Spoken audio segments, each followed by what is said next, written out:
हाथ जे लगा दिया जे हो जाई बवाल रे। निषाद के आगे कौन बोली रे?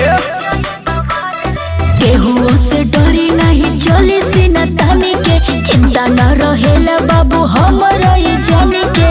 सुन कहा अरे बाला पड़ल बाटे है निषाद खानादानी से, लगबू मराए जाना हाथ गोड़ बानी के। निषाद है रे पगली टंगा जइबे दुनाली पे। निषाद है रे पगली टंगा जइबे दुनाली पे। अरे निषाद से पंगा तब का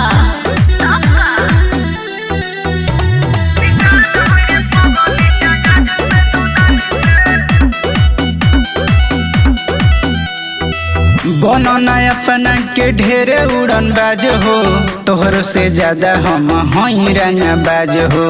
अच्छा पते चल जाई हमसे ना जूझा हो, पानी के तना पानी में आग पानी लगौले हो हम यही जवानी में।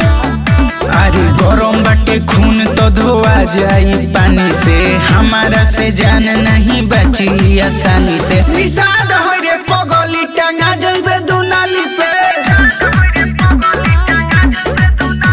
निषाद है रे पगली टंगा जइबे दुनाली पे।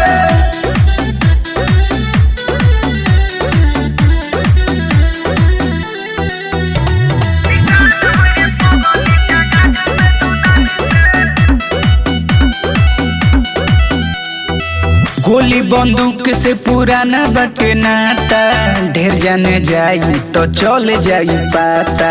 बुझा गइल सब बुझाता मोर चर्चा गोली गोली पूरा देश में बटे हो, जनी बुझी दाया नीदी जिंदगी कलश में बटे हो। अरे सोना के न तौल कबो कोई जल चानी से, हमर पहुँच बटे दिल्ली राजधानी से। निषाद है रे पगली टंगा जइबे दुनाली पे। निषाद है रे पगली टंगा जइबे दुनाली पे। अरे टंगा जइबे रे, टंगा जइबे रे, टंगा जइबे रे, टंगा जइबे रे।